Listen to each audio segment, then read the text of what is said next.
Panorama group, जो सोचता है वो करता है।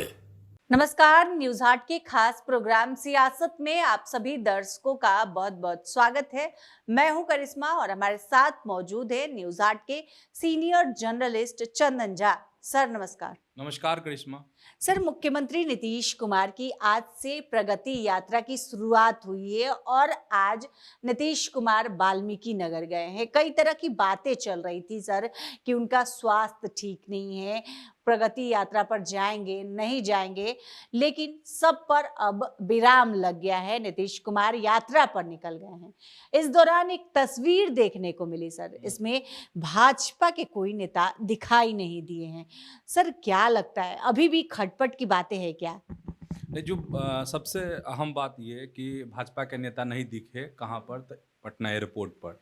चूँकि प्रगति यात्रा का पहला चरण था आज, और उसमें तो स्वाभाविक है, अगर कोई बड़े नेता नहीं दिखे भाजपा के तो सवाल तो लोग करेंगे ही। जो सियासी गलियारा है वहाँ चर्चा होगी ही होगी। और जिस तरीके से इधर उनके बीमार होने की खबर आई, फिर तरह तरह की चर्चाएं होने लगे। डिजिटल मीडिया में बहुत तरह की खबरें भी आई। हम लोगों ने भी चलाया। हाँ, तो उस परिप्रेक्ष्य में अगर देखेंगे तो स्वाभाविक है कि सवाल होगा, और लोग अपने अपने तरीके से उस पर मंथन भी करेंगे कि आखिर क्यों नहीं दिखे। तो सबसे अहम बात यह है कि उधर हरियाणा में इनकी मीटिंग चल रही है कोर कमेटी की, बीजेपी की। तो जो भी बड़े नेता हैं भाजपा के, वो सारे तो हरियाणा में हैं। तो छोटे नेता तो सर जा सकते थे। हाँ, इसको लेके सवाल है कि आखिर उनको कोई विदा करने क्यों नहीं गया, क्योंकि जदयू के तो तमाम नेता वहाँ पर साथ में थे। विजय चौधरी साथ में भी गए हैं, और भी कई मंत्री साथ में गए हैं।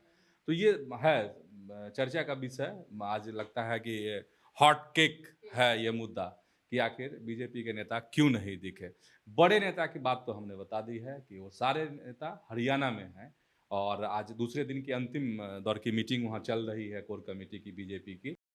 और उसकी कुछ खास बात बाहर सामने आ भी रही है, वो भी हम बताएंगे, आगे बताएंगे। तो ये है, छोटे नेता क्यों नहीं थे, ये सवाल है।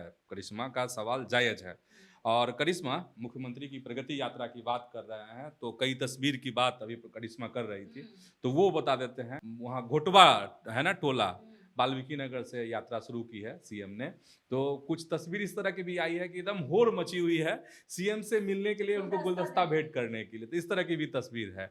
एक यह भी तस्वीर है करिश्मा, बताना पड़ेगा दर्शकों को ना कि क्या था। हाँ, महिलाएं नाराज हैं। और क्या प्रगति यात्रा से पहले इसका क्या नाम था, महिला संवाद यात्रा। और मुख्यमंत्री जीविका दीदियों के द्वारा जो कार्य किए गए हैं, उन सब चीज़ों का मुआयना कर रहे हैं। तो इसमें सवाल आ रहा है कि महिलाओं से वो उन्होंने कोई बातचीत नहीं की। कहा जा रहा है कि सिर्फ फोटो खिंचवाए और चल दिए। हाँ, महिला लोग आरोप लगा रही है कि देखिए, हम लोग इंतजार कर रहे थे कि सीएम आएंगे तो अपना, हाँ, तो अपना दुख बताएंगे, जो समस्या है वो बताएंगे। पहले सीएम आते थे तो एकदम वाल्मीकि नगर यहाँ के लोगों से बात करते थे, समस्या पूछते थे, लेकिन वैसी चीजें नहीं दिखी है। जो शुरुआती खबर है वो हम लोग बता रहे सिर्फ हैं। फोटो लेना, बात नहीं करना, इससे क्या निकलता है सर? अब इससे क्योंकि सीएम अमूमन कई महीनों से बहुत बातचीत नहीं करते हैं, मीडिया से भी कम ही बातचीत करते हैं। वही चीज़ इसमें भी मुझे लग रहा है, वही चीज़ें दिख रही हैं इस यात्रा में भी। और देखिए, हम अभी प्रारंभिक हम लोग चर्चा कर रहे हैं, नहीं कुछ और इसमें अपडेट आएगा तो हम लोग बताएंगे, न्यूज हाट आपको बताएगा, दूसरे कार्यक्रम के माध्यम से हम लोग बताएंगे। लेकिन महिलाएं नाराज वहाँ दिखी हैं, क्योंकि इसलिए महिला पर जोर है कि एक तो जीविका दीदी के कामों का वो देख रहे हैं, उन्होंने शिलान्यास भी किया, कुछ काम की शुरुआत वगैरह भी सीएम ने, हाँ, सौगात दी है उन्होंने, ये सब चीज़ें हुई हैं। लेकिन महिलाएं नाराज होने की खबर आ रही थी। एक ये तस्वीर हो गई, एक हम लोग वो बता ही दिए जिसमें गुलदस्ता देने की बात हुई थी। इतनी भीड़ हो गई और आपाधापी हो गई वहाँ पे, और बीजेपी के बड़े नेता गायब रहे। खबर यह भी है कि दूसरे चरण की भी घोषणा हो गई है कि हाँ, प्रगति यात्रा की।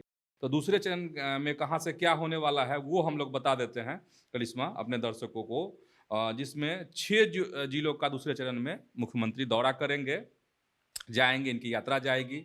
हाँ, इसके तहत 4 जनवरी को जो सीएम हैं वो गोपालगंज में रहेंगे, 7 जनवरी को सीवान में, 8 जनवरी को छपरा में, 11 जनवरी को दरभंगा में, 12 जनवरी को मधुबनी में, और 13 जनवरी को समस्तीपुर का दौरा करेंगे।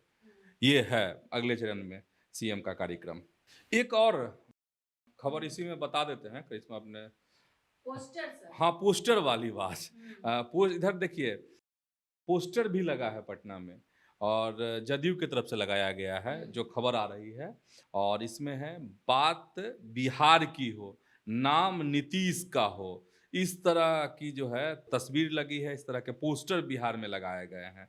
अब इसको लेकर बहुत सारी बातें हैं कि सवाल लोगों के मन में आ रहा है कि इस तरह के पोस्टर क्यों लगे, आखिर क्या ज़रूरत आन पड़ी थी। तो ज़रूरत आन ये पड़ी थी कि जिस तरीके से पिछले दिनों गृह मंत्री अमित शाह ने एक कार्यक्रम में जो कहा, मतलब कौन नेतृत्व करेगा, जो हाँ, उस पर जो उन्होंने बातों को जो टाल दी, उसको लेकर जो सियासत हो रही थी, तो कहा जा रहा है कि ये भाजपा को जवाब है इस पोस्टर के माध्यम से जदयू का।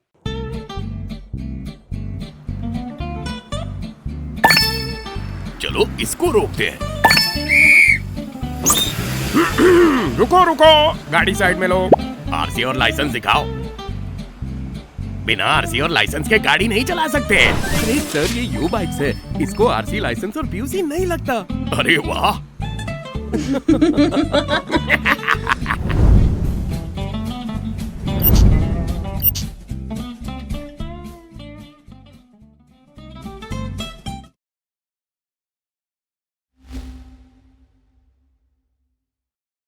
सर, पशुपति कुमार पारस धोखा देने का आरोप लगा रहे हैं एनडीए पर।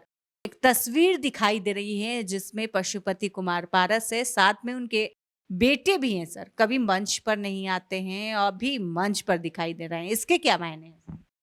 मायने हैं कि अब ट्रेनिंग, सियासत, विधानसभा चुनाव। सियासत की ट्रेनिंग नहीं कि आगे अगली पीढ़ी को ये आगे किया जाता है तो कर रहे होंगे। ये बेगूसराय मंच पर जो तस्वीर दिखी है, ये कल साहेबपुर कमाल में उनका कार्यक्रम हुआ है पशुपति पारस की पार्टी का।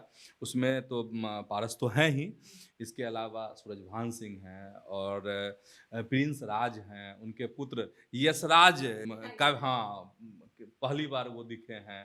इसके बाद जो है चंदन सिंह हैं। तो ये तमाम बड़े नेता हैं, स्थानीय बहुत सारे नेता हैं, और इसमें उन्होंने कई चीज़ों पे केंद्र को घेरने की कोशिश की है। और सबसे पहला तो जो अमित शाह का अम्बेडकर पे जो बयान आया था, उसको लेकर उन्होंने सवाल उठाए हैं, अमित शाह की आलोचना की है। इसके बाद उन्होंने कहा है कि हम लोग आंदोलन करेंगे इन चीज़ों को लेकर देश भर में, कि मजदूरी समान हो, हर जगह जो मजदूरी है उसमें असमानता है, तो उसमें समानता को लेकर के वह मांग करेंगे, आंदोलन करेंगे, ये होगा। और इसके बाद उन्होंने एक बात कही है, नेता हैं संजय यादव उनकी पार्टी के, उन्होंने कहा है कि वह सभी सीटों पे तैयारी कर रहे हैं। फिर भी एक कहीं ना किसी को ने मन लगता है कि आस लगाए बैठे हैं कि शायद अंतिम समय में कोई बात बन जाए एनडीए से, तो उन्होंने कहा कि सब कुछ पहले देख लेते हैं, लेकिन अब तैयारी जो है हमारी सभी सीटों को लेकर के होगी। और उन्होंने साहेबपुर कमाल में कहा कि जो संजय यादव जो है यहाँ के प्रत्याशी हो सकते हैं। तो अपना पहला पत्ता उन्होंने खोला है किसी सीट को लेकर। लगातार पिछले कुछ दिनों से वह कह रहे हैं कि अब नहीं, अगर होगा, बात नहीं बनेगी तो हम हर जगह तैयारी करेंगे, सभी विधानसभा सीटों पे हम अपने प्रत्याशी उतारेंगे, गठबंधन हो गया तो बात बढ़िया है, अच्छी।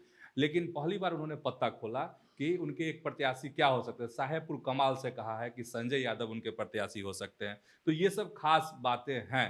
इसी में करिश्मा, हम लोग एक और खबर बता देते हैं कि शुरुआत में भी हम लोग कहे थे कि बीजेपी कोर कमेटी की मीटिंग चल रही है वहाँ पे हरियाणा के सूरजकुंड में आ रही है कि आखिर वहाँ पे हो क्या रहा है। तो जो प्रारंभिक खबरें हैं, कहा जा रहा है कि जो बात बाहर से आ रही है, अंदर से बाहर बात, उसमें है कि पशुपति पारस पर भी चर्चा हुई है इस मीटिंग में। और निर्णय क्या हुआ है वो अभी निर्णय वहाँ से होगा भी नहीं, वहाँ मंथन चल रहा है सूरजकुंड में।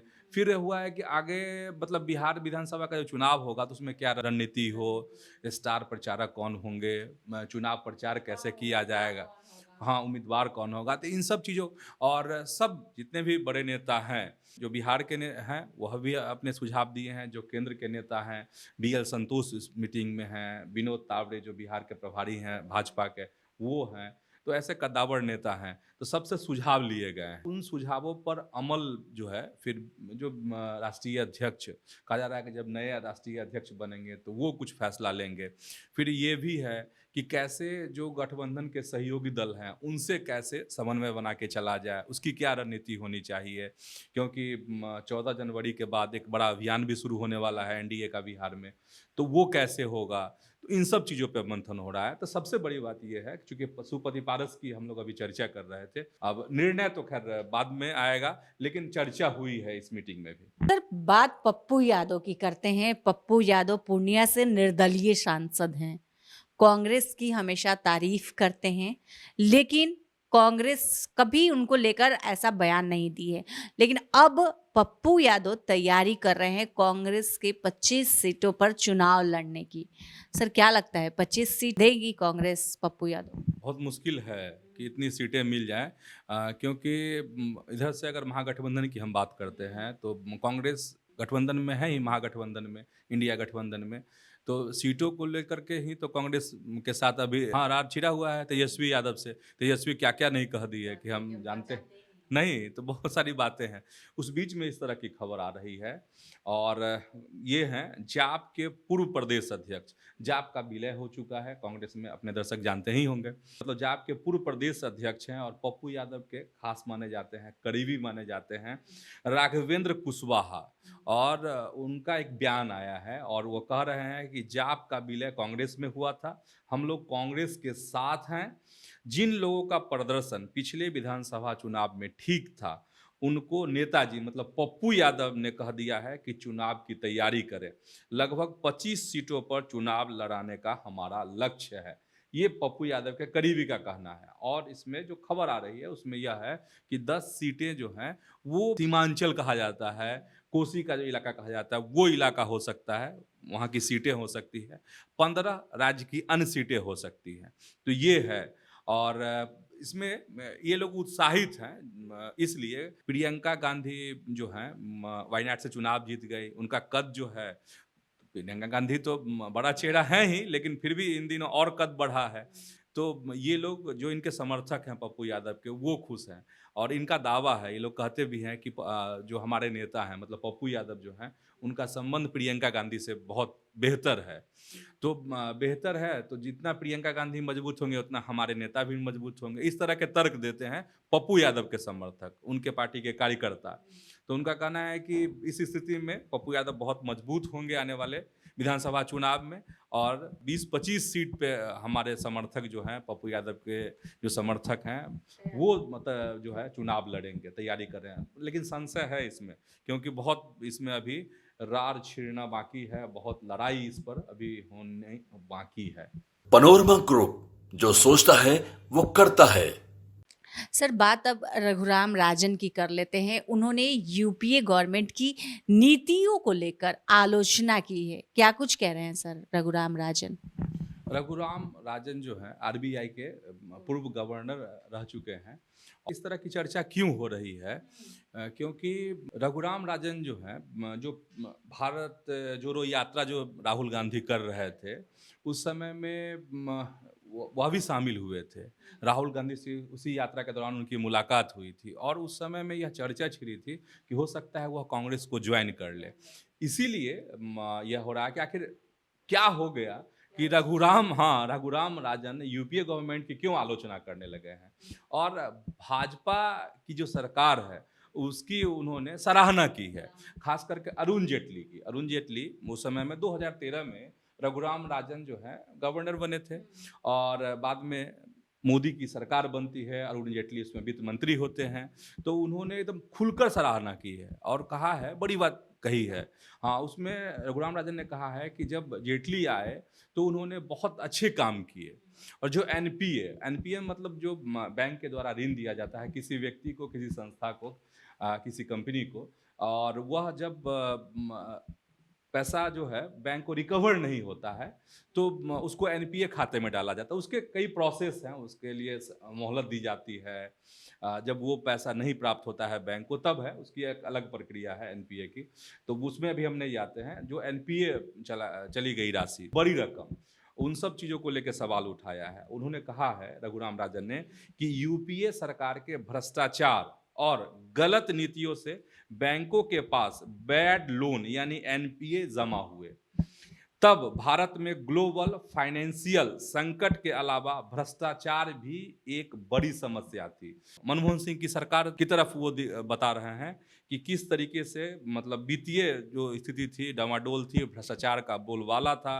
ये कह रहे हैं कि जो यूपीए की जो सरकार थी उनकी नीति जो थी वो अच्छी नहीं थी, इस वजह से हुआ। क्योंकि वह भी मतलब हम बता ही दिए हैं कि अरुण जेटली की वो सराहना कर रहे हैं कि जब वह वित्त मंत्री बने तो इन सब चीज़ों को अरुण जेटली ने बहुत कायदे से जो है संभालने की कोशिश की।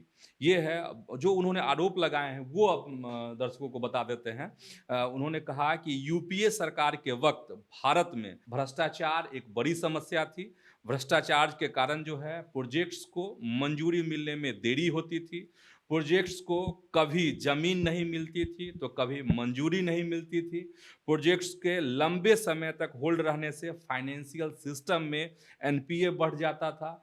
और अरुण जेटली का नाम लेके कि जब सरकार बदली, मोदी जब सरकार में आए तो किस तरीके से एनपीए को रिकवर करने की कोशिश हुई वित्त मंत्री के द्वारा, इसकी सराहना वो करते हैं। अब सवाल ये है कि राहुल गांधी की यात्रा में शामिल होने वाले रघुराम राजन आखिर क्या हो गया, क्यों इस तरह की बातें कर रहे हैं, इस पे सबकी नजर है कि इस बयान के इस क्या मायने हैं।